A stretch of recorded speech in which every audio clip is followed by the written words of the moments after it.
고린도 후서 12장 7절부터 10절까지 있는 말씀입니다.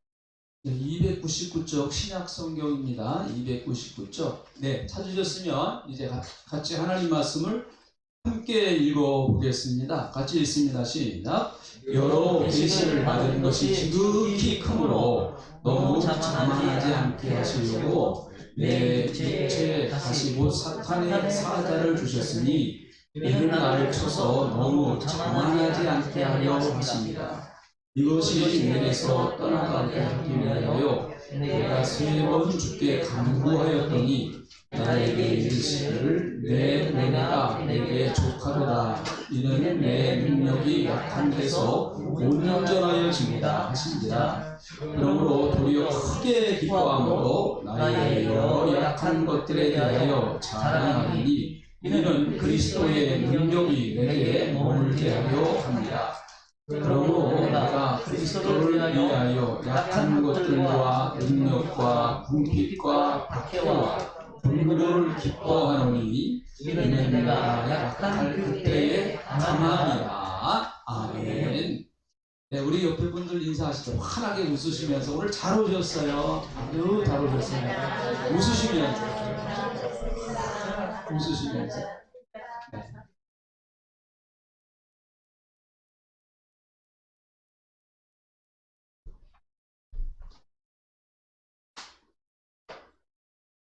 여러분 뭐 다 신문지장이나 방송을 통해서 보셨고 요즘 뭐 매일 방송 뉴스 시간마다 이태원 참사에 관한 뉴스가 계속 나오고 있습니다. 지난 주일 저도 아침에 뉴스를 보게 되었는데요. 참 너무 다들 놀랐고 왜 이런 일들이 계속 반복적으로 일어나는 것일까? 참 너무나 가슴 아픈 일일 수밖에 없습니다. 특별히 안타까운 것이 이번에 희생당한 150여 명의 사람들이 전부 다 20대, 30대가 주를 이루고 있기 때문에 더 사실은 우리에게 큰 아픔으로 다가오고 있습니다. 세월호 참사와 함께 아마 우리 민족에게 또 우리 국민에게 또 다른 큰 아픔으로 남는 사건이 되지 않을까 이런 생각도 해보는데 이 원인이 무엇인가 하는 것들은 여러 가지 많은 것들 앞으로 또 이제 계속해서 조사도 할 것이고 또 그것에 대하여 대책도 세울 것이고 그럴 것입니다. 그렇지만 우리 예수 믿는 사람들은 또 다른 시각으로 봐야 할 것이 있다고 봅니다. 왜 도대체 이런 일들이 일어나는 것일까? 우리는 이런 것들을 영적으로 다시 한번 사회적으로나 또 뭐 여러 가지 뭐 시설 미비라든지 또 그런 것들은 다 세상 사람들이 뭐 연구하고 또 조사하겠죠. 그러나 우리 예수 믿는 사람들은 이번 사건을 통해서 교회와 성도들이 도대체 무엇을 깨달아야 할 것인가, 어떤 교훈을 얻어야 할 것인가 하는 것이 우리에게는 그것 못지않게 참 중요한 것이라고 봅니다. 어쨌든 이런 사건들이 계속해서 반복적으로 일어나지 않도록 다시는 정말 이것이 마지막이 될 수 있도록 우리 예수 믿는 사람들이 해야 할 일은 그래서 나라와 민족을 위해서 기도해야 하고 그리고 특별히 우리 다음 세대들을 어떻게 교회가 정말 감당해야 될 것인가 하는 그런 것에 대하여 깊이도 고민을 하고 또 해야 될 큰 문제라고 이렇게 생각을 합니다. 또 이런 가운데 북한에서 계속 지금 미사일을 쏘고 있습니다. 하루가 멀다 않게 계속해서 미사일을 쏴대는 북한의 마음은 도대체 어떤 마음일까? 마치 아파하는 사람의 살을 찌르는 것 같기도 합니다. 자, 이럴 때는 좀 자제해 줬으면 좋겠는데 쏘더라도 좀 나중에 쐈으면 좋겠는데 하는 막연하나마 그런 생각까지도 해봅니다. 이렇게 전 국민이 이태원 참사 때문에 마음 아파하고 힘들어하는 이때에 북한에서 계속해서 또 미사일을 쏴대니까 우리의 마음이 점점 더 무거워지고 또 마음이 참 어떻게 해야 될지 모르는 그런 마음을 가지고 있습니다. 북한이라고 하는 존재는 참 우리에게 멀리 할 수도 없는 그런 존재고 또 잊어버릴 수도 없는 그런 존재고 북한은 우리에게 어떻게 보면 가시와 같은 그런 존재가 아닐까. 잊어버릴만 하면 미사일을 쏴대고 잊어버릴만 하면 또 무슨 핵실험을 실험한다고 하고 북한은 어쨌든 가시가 되어서 계속해서 우리를 찔러내고 있습니다. 아마 앞으로도 통일이 되는 그날까지 언제 어떻게 어떤 모습으로 또 우리의 마음을 아프게 할런지 또 가시 역할을 할런지 우리는 참 모를 일입니다. 국가적으로 보면 참 이런 어려움이 있습니다. 그러나 이것은 우리 개인적으로 볼 때도 참 이 사건만 해결이 되면 좀 행복할 텐데 요 사건만 좀 넘어가면 행복할 텐데 이런 환경만 좀 하루속히 끝나버리면 행복할 텐데 라고 하는 그런 문제들을 우리는 누구나 다 가지고 있는 것이 우리의 삶의 현실입니다. 그런 것들이 어떻게 보면 가시라고도 할 수가 있겠죠.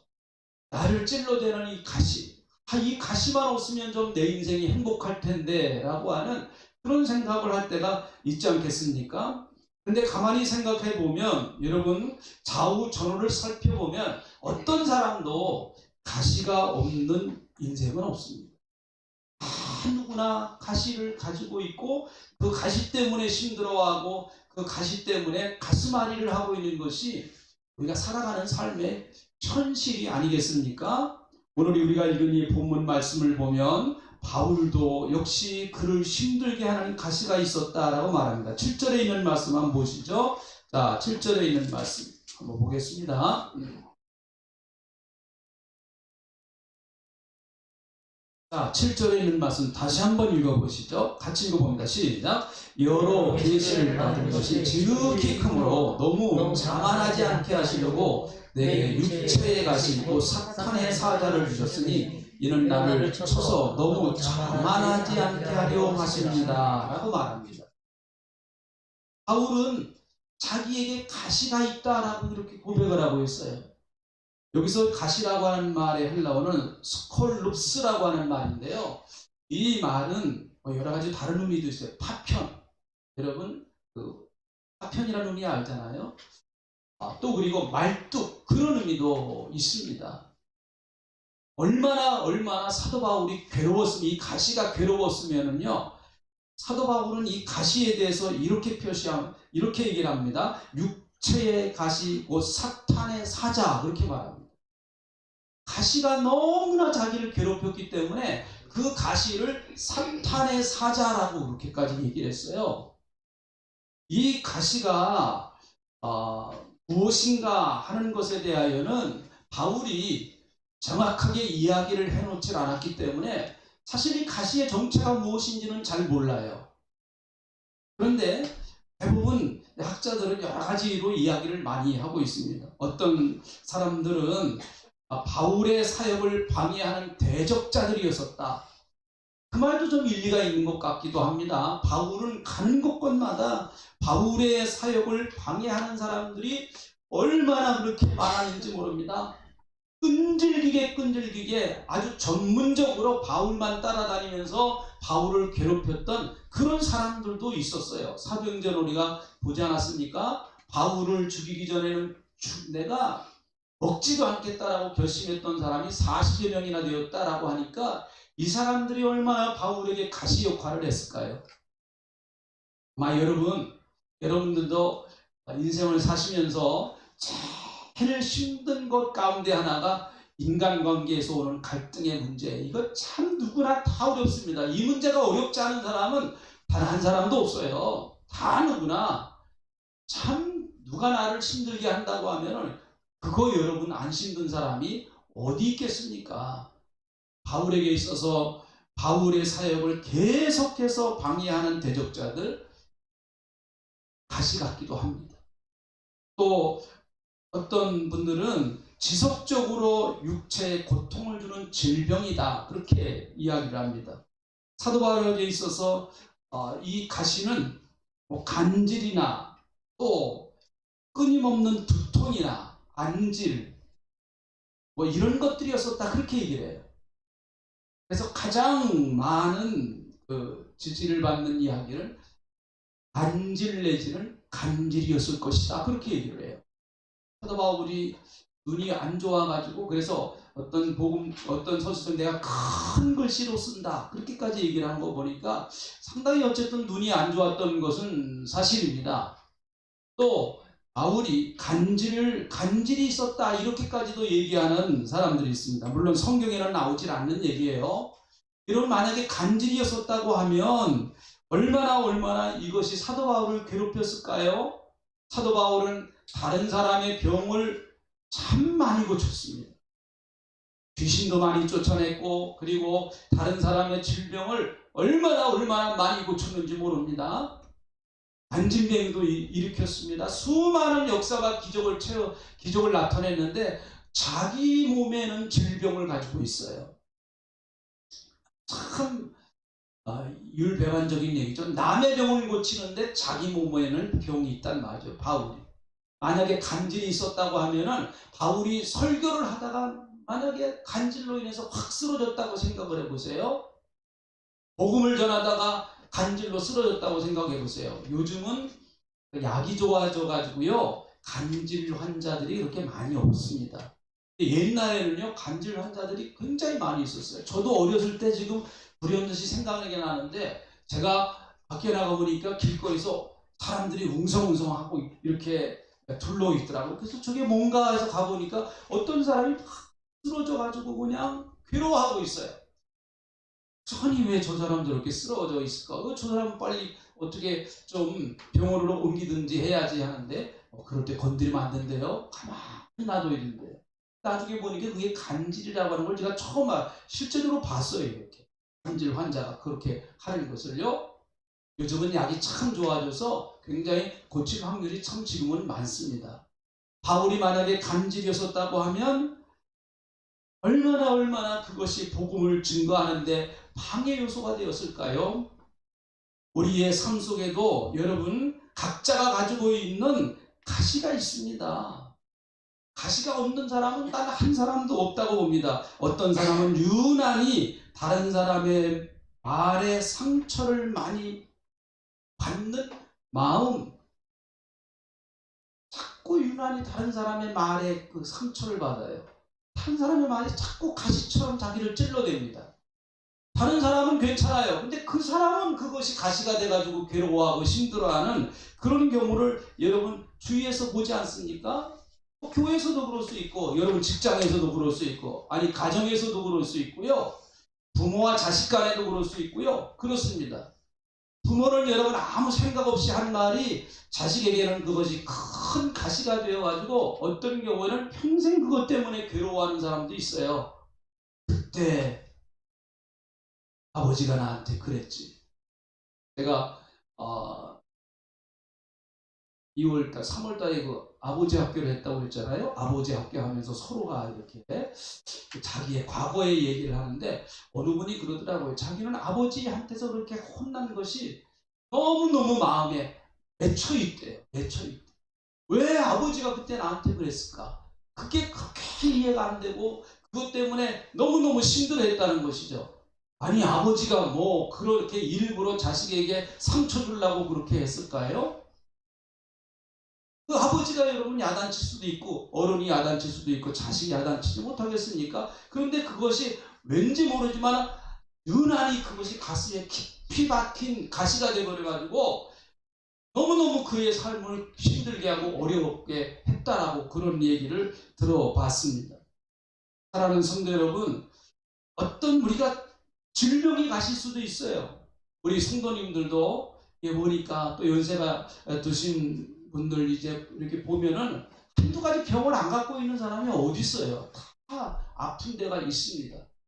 여러분 가정에 가보면 다 약봉지들이 많아요. 가정에 약봉지 하나도 없으신 분들은 사람이 아니에요. 다 약봉지가 하나씩 있고요. 약봉지는 웬만하면 줄어들지 않고요. 연세가 드실수록 늘어나면 늘어났지 줄어들지는 않더라고요. 그게 보니까. 그 질병의 가시도 참 힘들게 합니다. 그 가시가 저도 이렇게 위가 좀 별로 그 안 좋은 사람인데 그래서 조금 마음 먹고 한번 먹어보자 그러면 이제 그게 탈이 날 확률이 많아요. 마음 놓고 먹어보자 이러면은요. 참 그래서 참 그렇게 우리 친구 목사님들 만나서 이렇게 보면은 어느 분은 참 식사 잘하시고 그러는데 그런 게 부러워요 정말. 나는 그 조심스럽게 먹어야 되거든요. 그런 것들이 여러분 가시 역할을 할 수도 있습니다. 우리 교회 성도님들 참 질병 때문에 힘들어하시는 분들이 계신데 여러분 많이 위해서 기도해 주세요. 우리가 계속 기도하지 않습니까? 그분들 위해서 기도합니다. 육체의 질병 때문에 어려움 당하시는 분들 절대로 낙심하지 마시고 나 혼자가 아니라 나를 위해서 기도하고 있다.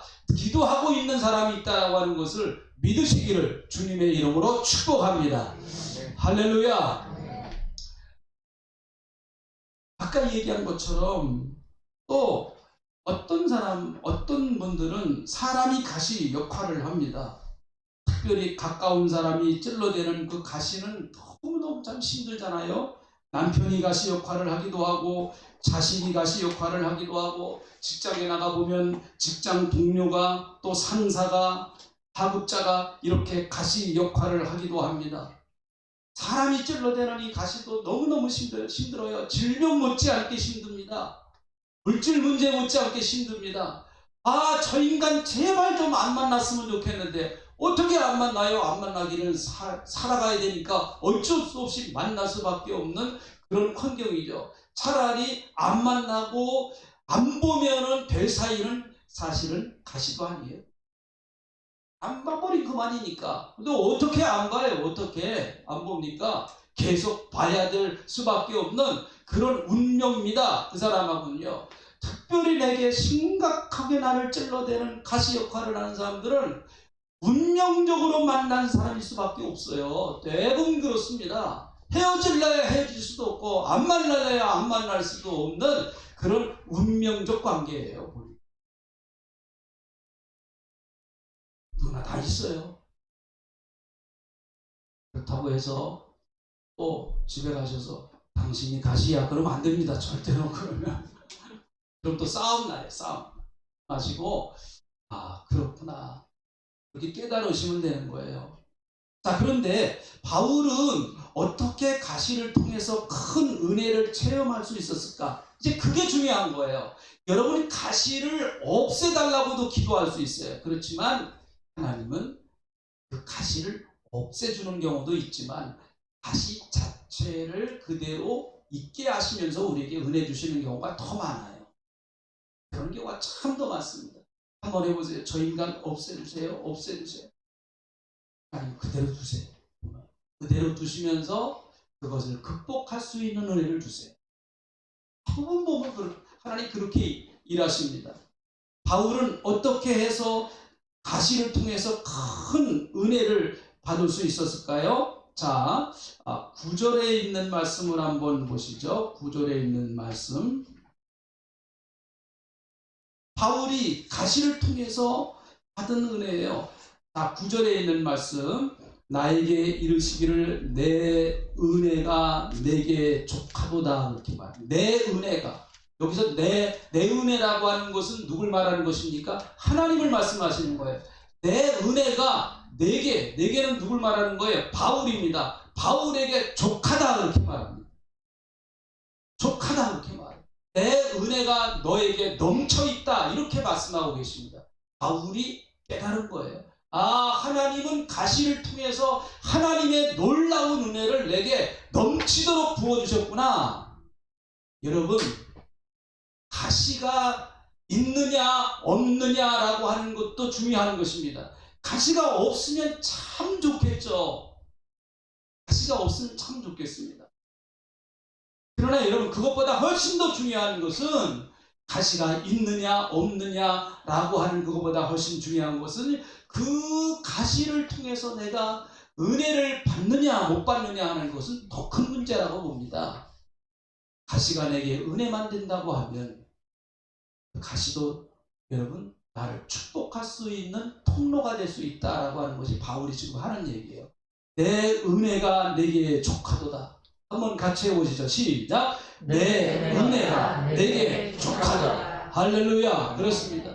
오늘 여러분, 이 말씀이 바울에게만 주어진 말씀이 아니고 저와 여러분, 나에게 하나님 오늘 내가 은혜 받으러 왔습니다. 여러분, 은혜라고 하는 것은 참 신비로운 거예요. 은혜라고 하는 것은요, 하나님이 주시는 은혜라고 하는 것은 참 신비롭습니다. 은혜를 받기 전과 은혜를 받은 이후와는 사람이 완전히 달라져요. 완전히 다릅니다. 마음이 여러분 크게 독하던 마음, 완악하던 마음, 강팍하던 마음, 그리고 돌 같은 마음, 아주 가시덤불 같은 마음, 거기에 하나님의 은혜가 임하면은요, 그 마음이 부드러워져서 옥토바 같은 마음이 되더라고요. 사람 마음 바꾸는 거 얼마나 어렵습니까? 세상에 제일 힘든 건 가운데 하나라고 봐요. 사람 마음 바꾸는 거요. 너무너무 힘들어요. 그게 결심해서 됩니까? 내가 마음 바꿔야지. 내가 근심하지 말아야지. 걱정하지 말아야지. 약간의 도움은 될 수 있어요. 약간의 도움을 될 수 있습니다. 그런데 여러분, 그게 내 마음대로 안 된단 말이죠. 그런데 우리가 하나님 앞에 나와서 은혜 받고 정말 주님이 주시는 풍성한 은혜, 족한 은혜, 하나님이 주시는 은혜가 족하게 오면 여러분, 가시도 은혜가 될 수 있다라는 거예요. 가시 자체가 은혜는 아닙니다. 누가 가시를 좋아하겠어요? 저도 가시 싫어합니다. 저도 싫어요. 그러나 은혜를 받으면 그 가시조차도 은혜가 될 수 있다라고 하는 것이죠. 오늘 여러분 은혜 받으시길 축원합니다. 그래서 은혜 받고 여러분을 찔러대는 그것이 어떤 가시이든 그것을 한번 여러분 은혜의 통로로 바꿔버릴 수 있는, 은혜의 통로로 한번 바꿔버릴 수 있는 그런 시간 되시기를 다시 한번 주님의 이름으로 축복합니다. 바울은 어떻게 가시를 통해서 큰 은혜를 체험할 수 있었을까요? 첫 번째는요, 바울은 그 가시를 가지고 하나님 앞으로 가지고 나와서 하나님께 아뢰었습니다. 자, 8절에 있는 말씀을 보세요. 8절 같이 읽어보시죠. 8절에 있는 말씀을 함께 읽어봅니다. 다시 시작. 이것이 내게서 떠나가게 하기 위하여 내가 3번 주께 간구하였더니 라고 말합니다. 바울은 자기에게 가시가 떠나가게 해달라고 하나님 앞에 3번씩이나 간절히 기도했습니다. 여기서 3번이라고 하는 숫자는 단순히 1번, 2번, 3번 하는 그런 3번의 의미가 아니에요. 그것은 사실 사도 바울이 이 문제 때문에 상당히 오랫동안 기도했다고 하는 것에 대한 표현입니다. 사실은요. 굉장히 이 문제 때문에 바울은 오랫동안 하나님 앞에 간절히 기도했습니다. 가시가 가시로 남으면 그 가시는 아까 얘기한 것처럼 말뚝처럼 사탄의 가시가 됩니다. 그러면 그 가시는 계속해서 나를 괴롭히게 됩니다. 아까 말씀드렸죠? 가시요 쉽게 안 떠납니다. 가시가 쉽게 안 떠나요. 떠나버렸으면 좋겠는데 쉽게 잘 안 떠나요. 가시가요. 그것이 여러분 가시로만 그냥 계속해서 남아있다고 하면 그것은 사탄의 가시가 될 수 있습니다. 말뚝처럼 내 심장을 막 찔러 되기도 합니다. 그러나 가시를 기도 제목으로 삼고 하나님 앞으로 가지고 나오면, 기도하면 가시가 변하여 축복의 도구로도 사용되어질 수 있다. 이게 기도의 힘이고 이게 하나님의 은혜의 힘이라는 말이죠. 가시도 변할 수 있다. 가시도 내게 지금 가시와 같은 그런 환경, 얼마든지 여러분이 그 가시가 변해서 그 가시가 나를 축복의 도구로 사용되어질 수도 있다. 그 성경이 말씀하고 있는 것 아닙니까? 여러분 대부분 보면 그렇더라고요.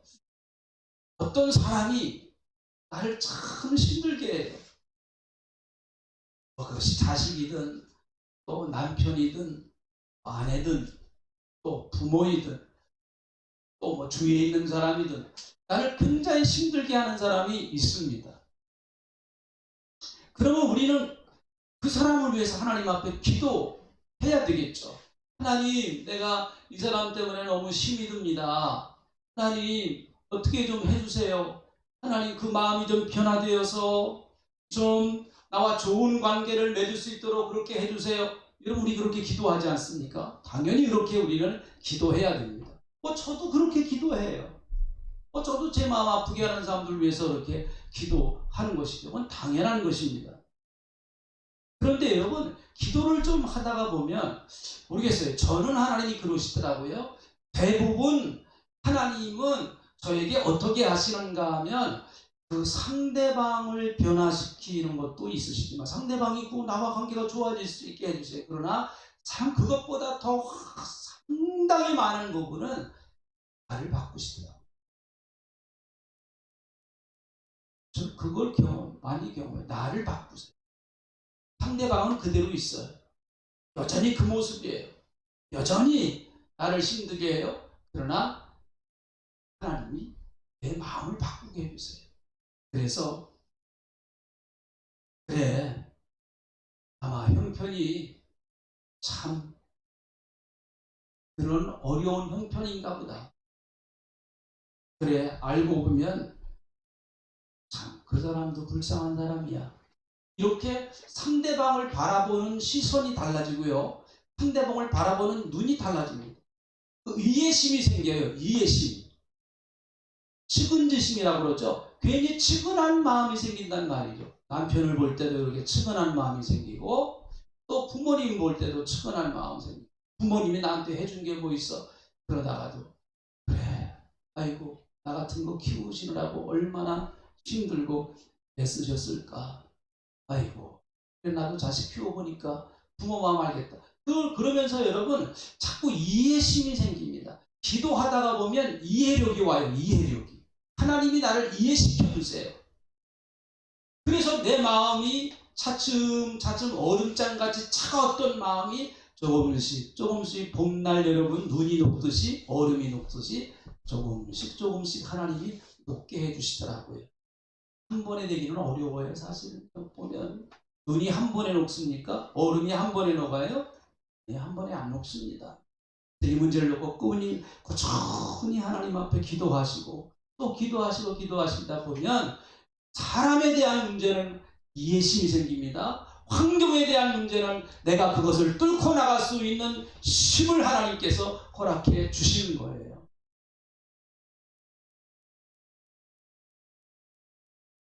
창세기 33장을 보면은요, 32장이죠. 32장을 보면 야곱이 이제 형 에서를 속이고 외삼촌 라반의 집에 가서 약 한 20여 년 정도 있다가 이제 거기서도 못 있어서 돌아올 수밖에 없어요. 그 외삼촌이면서 자기의 장인 아닙니까? 장인. 근데 그 장인도 보통이 아니에요.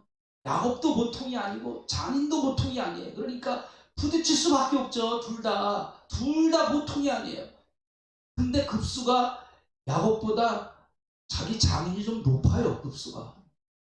예, 아주 급수가 더 높아요. 근데 어쨌든 두 관계가 여러분 좋을 리가 없단 말이죠. 그래가지고 도저히 같이 이제 더 이상 살 수 없어서 야곱이 고향으로 돌아오게 되는데 돌아오는 것도 문제예요.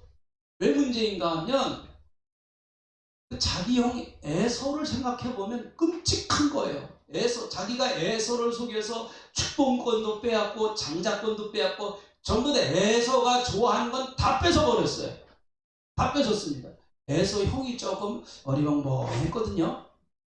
이 야곱은 기가 막히게 머리가 돌아가는 사람이었어요. 동생이 아주 머리가 샤프하게 착착착착 돌아갑니다. 이 형 에서는 항상 한 박자 늦어요. 한 박자 늦습니다.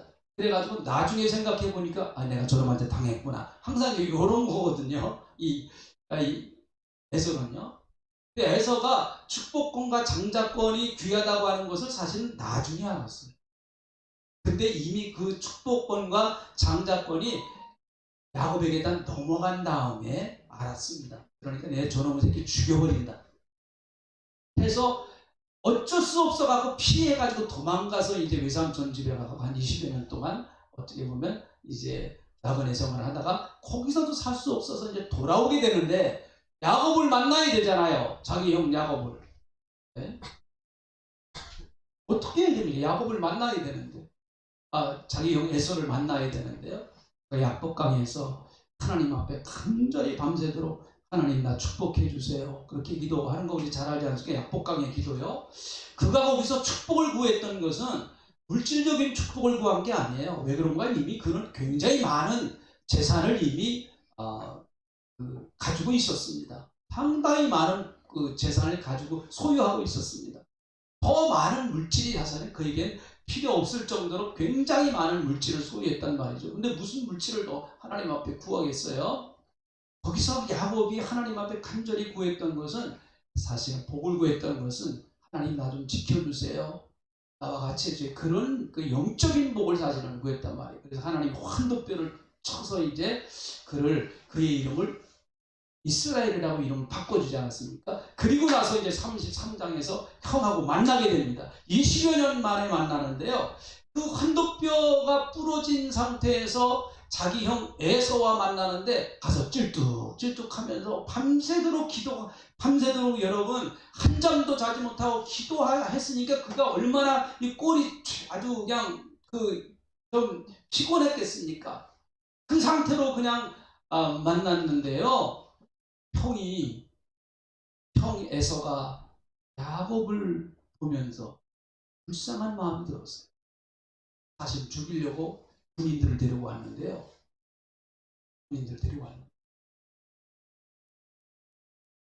야곱도 그의 마음이 편화가 됐어요. 그래서 창세기 33장 10절에 있는 말씀을 보면 야곱이 이런 얘기를 합니다. 에서에게 이런 얘기를 해요. 그러니까 여러분 얘기를 우리가 잘해야 돼요. 이 말 잘 들어보세요. 이 야곱이 에서를 보자마자 이렇게 얘기를 합니다. 내가 형님의 얼굴을 보니 하나님의 얼굴을 보는 것 같습니다. 자기를 죽이러 찾아온 그 형, 군인들 데리고 왔거든요. 형의 얼굴을 볼 때 하나님의 얼굴을 봤다는 거죠. 그게 여러분 어떻게 보면 기도의 능력이에요. 기도의 능력입니다. 원수도 하나님의 얼굴처럼 보여지게 하는 것. 그게 기도의 능력 아니겠습니까? 사랑하는 성도 여러분, 가시가 있다고 하면 그것이 사람이든 물질이든 질병이든 뭐 어떤 환경이든 어떤 것이 여러분에게 지금 가시 역할을 하는 것들이 있다고 하면 그 가시의 문제를 가지고 하나님 앞에 나와 하나님께 아뢰는 저와 여러분 되시기를 주님의 이름으로 축복합니다. 그러면 가시는 도련에게 은혜의 수단이 될 수가 있다. 두 번째, 가시를 통해서 큰 은혜를 체험하려고 하면 두 번째, 가시를 주신 하나님의 목적을 깨달아야 됩니다. 왜 하나님이 나에게 이런 가시를 주었을까 하는 것, 그 목적을 알아야 되는 것이죠. 자, 여러분 12장 1절부터 4절에 있는 말씀을 제가 한번 읽어볼게요. 바울이 3층 천에 올라간 이야기를 합니다. 3층 천. 무익하나마 내가 부득불 자랑하노니 주의 환상과 계시를 말하리라. 내가 그리스도 안에 있는 한 사람을 아노니, 여기서 한 사람이란 바울 자신을 말하는데 그렇게 3인칭으로 얘기를 하고 있어요. 한 사람, 자기라고도 얘기를 안 해요. 한 사람을 아노니 그는 14년 전에 셋째 하늘에 끌려간지라. 여기 셋째 하늘은 낙원을 말합니다. 그 4절에 보니까 그가 낙원으로 이끌려가서 그렇게 말하죠. 셋째 하늘에 이끌려간지라. 그가 몸 안에 있었는지 몸 밖에 있었는지 나는 모르거니와 하나님은 아시느니라. 이게 얼마나 신비한 경험이었었던지 몸 안에 있었는지 몸 밖에 있었는지 자기 모르겠다는 거예요. 너무나 황홀한 경험이고, 그리고 이게 말로 어떻게 표현할 수 없는 영적인 신기한 경험이었습니다. 그리고 다시 얘기를 합니다. 3절, 내가 이런 사람은 아노니 그가 몸 안에 있었는지 몸 밖에 있었는지 나는 모르거니와 하나님은 아시느니라. 4절, 그가 낙원으로 이끌려가서 말로 표현할 수 없는 말을 들었으니 사람이 가히 이르지 못할 말이로다. 내가 거기서 하나님 앞에 가서 신기한 말을 들었다는 거예요. 무슨 하여튼 어마어마한 말을 들었다는 것이죠. 사람의 말로 표현할 수 없는 아주 엄청난 신비한 말을 들었다는 것입니다. 사람의 말로 표현할 수 없는 말을 들었다는 것이에요. 바울은 이것을 14년 동안 한마디도 얘기하지 않고 있다가 14년 후에 지금 이야기를 하고 있습니다. 바울이 이렇게 얘기할 수밖에 없었던 이유는 사실은 그 당시에 고린도 교회 안에 거짓 선지자들이 자기의 업적을 자랑하고 자기의 능력을 자랑하면서 체험을 자랑하면서 순진한 성도들을 유혹하여 사도 바울로부터 멀어지게 하려고 했습니다. 11장 13절부터 한번 보겠습니다. 15절까지. 자, 그 당시에 고린도 교회 안에 있던 그 잘못되어진 거짓 선지자들의 모습을 바울은 이 사람들이 기적을 행했다, 능력을 행했다, 신기한 체험을 했다고 하면서 사람들을 막 유혹하는 거예요. 사실은 미혹하는 것입니다. 바울은 이렇게 말합니다. 그런 사람들은 거짓 사도요, 속이는 일꾼이니 자기를 그리스도의 사도로 가장하는 자들입니다. 이것은 이상한 일이 아니라 사탄도 자기를 광명의 천사로 가장하나니 그러므로 사탄의 일꾼들도 자기를 의의 일꾼으로 가장하는 것이 또한 대단한 일이 아니니라. 그들의 마지막은 그 행위대로 되리라. 이렇게 말합니다. 그들은 거짓 선지자라는 것입니다. 그래서 거짓으로 막 사람들을 유혹하고 미혹하고 뭐 자기가 다른 사람들이 체험하지 못한 신비한 체험을 했다. 그렇게 떠들어대고 있습니다. 그래서 바울은 어쩔 수 없이 14년 전에 자기가 체험한 이 신령한 체험을 그것도 자기라고 얘기도 하지 않고 나 바울이 이런 체험을 했다라고 얘기도 하지 않고 그 어떤 사람이 라고 하는 말을 빌려서 삼춘천에 갔다 온 이야기를 하고 있습니다. 이것은 참으로 놀라운 것이었습니다. 바울에게 하나님이 가시를 준 이유는 바로 이렇게 어마어마한 체험을 한 바울을 교만하고 자고하지 않게 하기 위해서 사탄의 가시를 주셨다라고 7절에 말하고 있죠. 자, 7절 다시 한번 봅니다. 7절 제가 읽어보겠습니다. 여러 계시를 받은 것이 지극히 크므로 바울이 받은 계시는 다른 어떤 사도들이 받은 계시보다 엄청난 것이었고 그가 한 여러 가지 일들은 참 어마어마한 일이었습니다. 그러므로 너무 작고 자만하지 않게 하시려고 내 육체의 가시고 사탄의 사자를 주셨으니 이는 나를 쳐서 너무 자만하지 않게 하려 하십니다. 이 가시가 나를 쳤다는 것이죠. 가시가 나를 아주 엄청나게 쳐버렸어요. 그래서 나로 하여금 교만하지 못하게 하고 나로 하여금 자만하지 못하게 하려 합니다. 라고 바울이 그렇게 말을 하고 있습니다. 다시 말하면 바울은 그 가시 때문에 자기가 연약한 인간임을 늘 깨닫고 알았다라고 하는 이야기예요. 이게 참 은혜예요. 여러분,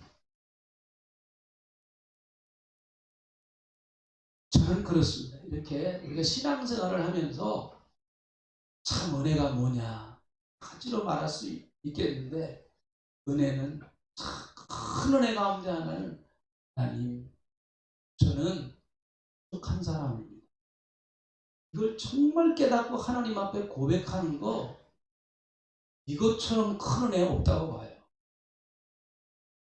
여러분 어떻습니까?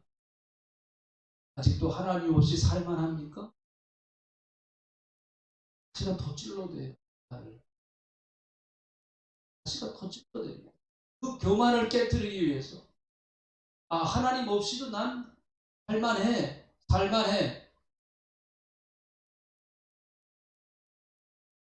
그걸 깨트리기 위해서 하나님은 가시를 주실 수도 있단 말이죠. 바울은 교만해질 때마다 가시가 바울을 찔러댄다라고 말합니다. 바울은 참 교만할 것이 많은 사람이에요. 바울의 그 외적인 환경을 보면 바울은 교만할 조건이 너무너무 많은 사람이에요. 바울에게 만약에 가시가 없었다고 하면 바울은 얼마든지 교만할 수 있는 가능성이 있었던 사람이었습니다. 그런데 하나님께서 바울에게 브레이크를 거는 거예요. 막 사정없이 달리는 바울에게 브레이크를 걸어요. 가시를 통해서 야 그만 좀 천천히 달려. 그만 서봐. 가만히 있어봐. 좀 가만히 있어서 하나님을 바라보아라. 가만히 있었어. 좀 하나님이 가시를 통해서 계속해서 그의 연약함을 너는 내 도움을 받으면서 살아야 돼. 내가 너를 도와줘야 돼. 너는 나를 의지하면서 살아야 돼. 이걸 계속해서 깨닫게 하시는 게 가시다. 바울이 깨달은 거예요. 이게 바울이 가시를 통해서 깨달은 것입니다. 바울은 자기가 연약할 때 그리스도가 그때 강해진다라고 고백합니다. 10절에 있는 말씀을 보세요. 10절. 자, 10절에 있는 말씀도 한번 같이 읽어봅니다. 자, 10절. 같이 읽어봅니다. 시작. 그러므로 내가 그리스도를 위하여 약한 것들과 능력과 궁핍과 박해와 곤고를 기뻐하노니 이는 내가 약할 그때에 강하니. 이 기독교의 역설적 진리예요. 우리는 약해도 괜찮아요. 약해도 예수 믿는 사람 약해도 괜찮습니다. 하나님 나 이렇게 부족한 게 너무 많아요. 오케이 괜찮아요. 괜찮습니다. 하나님 나 이렇게 못하는 게 너무 괜찮아요. 예수 믿는 사람들 자기의 부족함을 깨달으면 깨달을수록 여러분 세상 사람들은 자기의 약점을 될 수 있으면 숨기려고 하고 자기의 부족한 것들을 될 수 있으면 드러내려고 하지 않습니다. 근데 바울은 드러내는 거예요. 자기의 연약함을 드러내고 자기의 부족함을 드러내는 거예요. 왜요? 나같이 이렇게 부족하고 연약한 사람이지만 하나님께서 나를 통해서 영광 받으시고 나같이 이렇게 부족한 사람 하나님이 쓰셨습니다. 하나님을 자랑할 수 있는 거예요. 자기를 자랑하는 게 아닙니다. 나는 연약해요. 부족해요. 그런데 나같이 이렇게 부족한 사람 하나님이 쓰셨어요. 그 하나님을 높여드리는 거예요. 여러분 성경에서 절대로 여러분 오해하시면 안 됩니다. 어떤 누구도 성경은 어떤 누구도 영웅을 만들지 않습니다. 모든 것이 다 하나님의 은혜예요. 아멘 하시죠? 아멘. 그걸 깨닫는 거예요. 가시를 통해. 하나님의 은혜. 내가 살아가는 것이 하나님의 은혜구나. 내가 살아가는 것이 하나님의 은혜다. 그러므로 그리스도인들은 나에게 주어진 어떤 상황 가운데서도 하나님 앞에 감사할 수가 있습니다. 가시조차도 하나님 앞에 감사할 수 있는 것, 그것이 그리스도인의 능력인 것이죠. 기도로 감사로 바꿀 수 있는 심, 그것이 그리스도인의 능력입니다. 도저히 감사할 수 없는 상황임에도 불구하고 내가 그리스도 때문에 주님이 주신 은혜 때문에 은혜의 심으로 감사하는 거예요. 은혜의 심으로. 여러분 오늘 은혜 받고 가시기를 주의 이름으로 축복합니다. 아멘. 은혜 받으면 모든 것이 다 감사로 보이게 되어 있어요. 감사로 보입니다. 환경도 감사로 보이고 상황도 감사로 보이고 사람도 감사로 보이고 다 그렇게 보이게 되어 있습니다. 그게 은혜의 심이에요. 은혜는 여러분 설명할 수 없는 신비한 심이에요. 사실은요. 하나님이 나를 구원하신 게 은혜인데 이걸 어떻게 말로 설명합니까? 나 같은 사람, 이렇게 부족한 사람, 나 같은 사람이 예수 믿고 구원받았다고 하는 게 이게 은혜인데 이걸 어떻게 말로 다 설명할 수가 있어요? 설명이 안 돼요. 그래서 우리는 하나님 앞에 은혜 받은 것 감사합니다. 이렇게 고백할 수밖에 없는 거예요. 11월 추수감사절 감사의 달이죠. 다른 달보다 여러분 의도적으로 좀 감사를 많이 해보시기 바랍니다. 시편 119편에 그 시편 기자를 7번씩 하루에 하나님 앞에 찬양했다고 했는데 한번 7번씩 하루에 한 번 7번씩 감사해보는 입술로 고백을 통해서 하나님 감사합니다. 하나님 감사합니다. 그냥 혼자 하세요. 혼자 하나님 고맙습니다. 하나님 감사합니다. 한번 따라하시죠. 하나님, 하나님, 큰 소리로 하나님, 하나님, 감사합니다. 감사합니다. 고맙습니다. 고맙습니다. 찬양합니다. 찬양합니다. 자꾸 그렇게 여러분 11월달 좀 많이 하세요.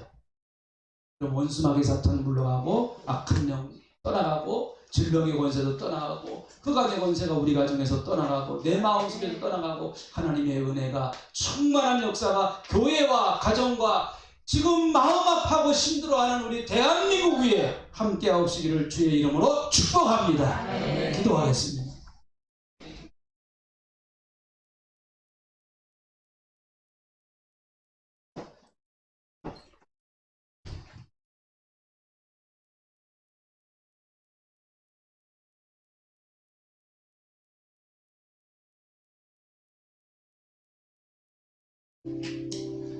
하나님 감사합니다.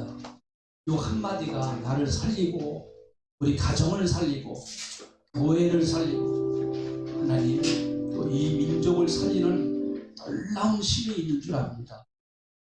원망하고 불평하는 곳에 마귀가 들끓지만 감사하고 찬양하는 곳에 하나님의 성령님이 역사하시고 하나님이 영광을 받으시는 것을 믿습니다.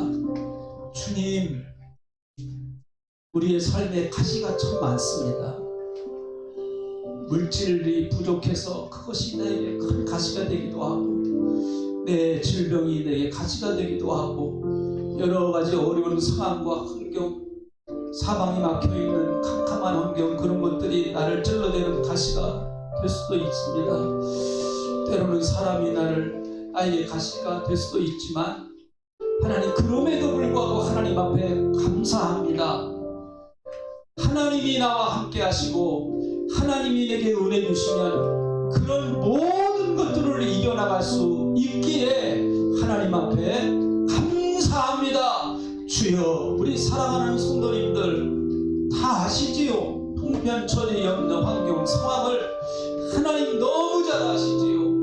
하나님, 어떤 상황 가운데서도 하나님을 보며 감사하는 우리 성도님들이 다 되게 하여 주시옵소서. 감사합니다. 예수님의 이름으로 감사하며 간절히 기도합니다.